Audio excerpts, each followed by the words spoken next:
Okay, we're going to switch gears a little bit. You were speaking about your experience as when you were younger, and you mentioned that at one point in your life, you aligned your thoughts with the actions and perceptions of others. How did doing that alter your ability to move forward at that time in your life? Well, so first you have to, I think, to help me answer this, I'd have to tell you, it was when I was very young.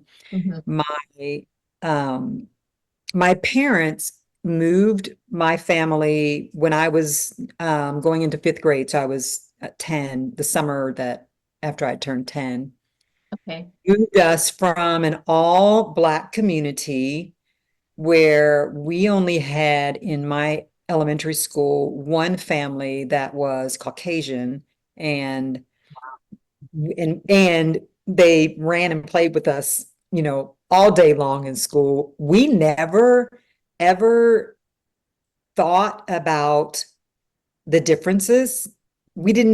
As a matter of fact, excuse me, I didn't know that there was a difference.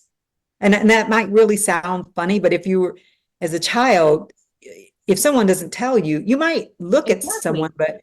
but you just don't really know. And because my family is, so growing up, my dad's from Louisiana, Baton Rouge, and my mom is from Tennessee. Mhm. And so we had always been told that we were Creole and Indian. That's all we ever knew if we ever asked anything. So we didn't really associate with anything else. Um, and so when we moved from where we lived to a very small population 4,300 town where it was predominantly all Caucasian, and for the people that were of color, whatever nationality they were, a lot of them were related. So we moved into this small town where it became very I became very aware that I was different. Mm. So for me, I became very aware that I was not only different from the Caucasian people that were there, because Mhm. back then in the 60s, it was, no one really hid the way that they felt. You were called names that, people try to shun away from now, but it was just everyday life back then. Right. Um, Right. but Mm. I because of the dynamics of my family and, the way that we looked and the combination of all that we were. We used to say we're just Heinz 57 because, my dad being Creole from Louisiana, and then my mom, she's Black and Indian, and Mhm. the people that were of color in the town, no matter what nationality they were, and a lot of them were related, they didn't like us either because we didn't look like them either. Mhm. And back in the 60s, you didn't see a lot of couples that looked like they were interracial couples back then. Most people stayed with their own race. Mhm. So we became the odd family out. Wow. And, Mhm. people would always ask, what are you? Where'd you come from? Why does your mom and dad look that way? How come they aren't the same? Things like that. Yeah. Just crazy questions of the child. Mhm. But before that, I had no idea that of anything. My world was happy, great. I was making in the school that I came from, we made all E's for excellent. Okay. So my grades were, honor student. I made all E's on in everything all the way through fourth grade, no issues. When we moved to the small town, they were far, far ahead academically Oh, than the school that I came from. oh, And interesting. I my grades began to suffer, and probably a lot of it was the academics, but also the stress, the emotional stress of not being able to um, focus Okay. because you had so much going on around you. Mhm. And then my family being a large family, and I think back then we probably had maybe 5 or 6 of us, and so we weren't considered wealthy or well off by any means. Okay. I didn't know that. So Yeah. when I was in the other community that we moved from, Mhm. I never thought that we didn't have something or that we weren't well off. It's just the way that it was. Nobody ever said, "Oh, you're poor," Wow. until I moved. And once we moved, I became very aware that we didn't have what a lot of the other children had. Our lifestyle was different than the other children. My parents were different than the other children. My family looked different. Our hair was different. We talked different. My Everything. parents are very articulate. We just, no matter where we lived, my parents were just very, they just spoke really well and trained us that way. Right. So I had all of that to deal with. So I think I began to internalize a lot of the um, remarks that were made or the things that were just said that were negative. I think I began to identify with that. And I really believe it's when you're in 5th grade, that's Mhm. a very, very delicate time for most children because you're adolescent, you're going into your preteen Yeah. years, and then, you're trying to figure out who you are, even then trying to figure out what, you have these desires even if you don't know, you just have this, I want to be this, or I want to do that when I grow up, that kind of thing. And for me, I was not uh, my grades began to suffer. And it probably would have been better if my parents were able to get me some help, like a tutor, or come alongside of me. And that did Mhm. not happen. It just wasn't good. So I think I began to identify with the things that the people actually said about me. Wow. And that caused me to suffer, and it caused me to be angry and to lash out at people. And Mhm. the personality that I had, we had a rule in our house that you never start a fight. My dad was very adamant, don't you ever start a fight. But if someone hits you, you defend yourself and you better not come home if you lose that fight. He was very adamant that, don't you let anybody beat you up. Or your siblings. We were trained to stick together and look out for each other. That's just the way we were raised. It didn't matter if you were a girl. If a boy was jumping on your sister, you got in there and That's right. you did a whack-a-mole on their head or whatever you did. But so I think that I just began to identify with that, and it affected me in a lot of ways as a child and growing up into my teen years. And then it took me a while to really begin to recognize that, it's okay being who you are. Right. Right. It's okay. Okay. What do you think? I'm not sure if you can pinpoint if there was any particular event or occurrence that caused that light bulb to go off, or is it just like a gradual thing, gradual Mm. realization? Well, my dad, I remember at at 13, I think I was about 13.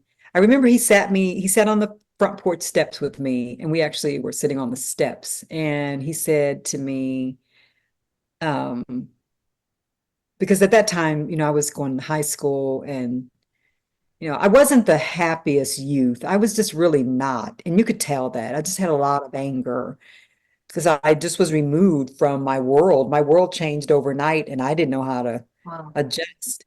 And my dad said to me, he said, Kina, you can do bad all by yourself. You Mm-hmm. don't need anybody to help you do bad. Mm-hmm. So be careful the people that you are around, and what you receive. And that stuck with me all the way through my, all now up to now. It's something that I recognize that you don't need, if people are speaking into your life and it's negative, Mm-hmm. you don't need it, you You know, know. I mean, what you can reject it. That's you're right you, to do that. yes, you have that opportunity to either take what they're saying as truth or make your own truth. And in high school, I really only had one friend because all of the people that lived in the town that I grew up in were, like I said, they were all either related or I didn't fit the mold of Right. what they felt like their group should be like. Mhm. And so I only had one friend, and the friend that I had actually was a year younger. So she really wasn't in high school yet with me.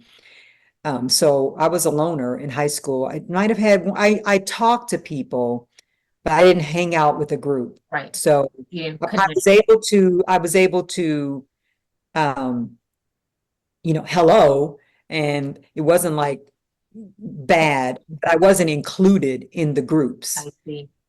Yeah, so I was a pretty much a loner, which was fine, because I think it was okay with me because it kept me from having to fit into the mold that True. as high schoolers that they were trying to, you have to be this way, you have to talk this way, or you have to dress this way.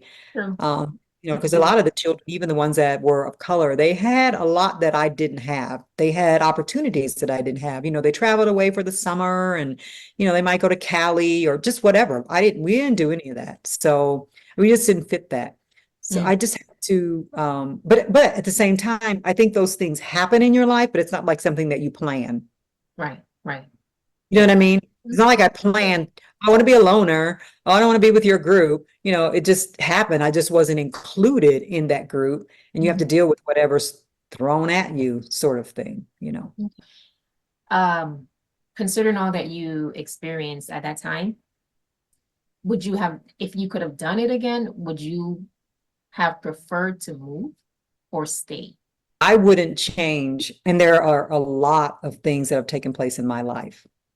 A lot of them that are not good and some that are just fantastic. Right. I wouldn't change anything, nothing. Right. All of what took place in my life as a child, moving from the all Black community uh, to this small town where there was just a little bit of everybody there. I would not change any of that. I wouldn't change we went to a school where the principal would call you monkeys. I wouldn't change any of that. Yes, I mean, my mom had to call in the NAACP. We had a lot of stuff. I mean, because it's just back then it was different. Yes. Um, I wouldn't change any of that. Mm. I feel like the path that is laid before us, or Mhm. the path that we make, because I feel like God has a plan and we can interrupt that path to that plan by our actions and the things that we choose. But Mm. I feel like he comes and still makes it all work out for our good. And so I learned a lot by coming away from the community that I was in and then moving into the community at fifth grade through high school. I learned a lot that I'm very thankful for. They were academically way ahead of us. Um, some of the things I learned about the culture that I was now planted in was a benefit to me. And because one thing I've learned over the years is that there are many cultures, there are many people that have a different lifestyle. And when you're immersed in that, there's so much you can learn about different cultures. And, some of it's good. And of course, some of it's bad. Mhm. But so was the place that I came from. Right. Some of it was good and some of it was bad. I just did not recognize the bad because I was young. My dad moved us from there because he did not want I remember on one podcast I said it the opposite, but there are 8 girls in our family. On one podcast, I said 8 boys, but it's really 8 girls in our family and 6 boys. Okay. My dad did not want his children, especially his girls, to be raised where we were. Mm. So he moved us to this small town that had more of a rural atmosphere. But my mom didn't want to live in the country, which is where my dad really wanted to move. So we opted to move in town. but we still had worked some land that was outside of the town where my dad had animals and we had acre gardens. But he moved us because he did not want us to grow up in where we were born. Yeah. So I wouldn't change anything about my life up to date, nothing. Because I feel like everything that has taken place in my life Yes. has helped me to become who I am, and I like me. So, yeah. That's it. Yeah. That's it. It all happens for a reason, to shape Yeah. us, mold us.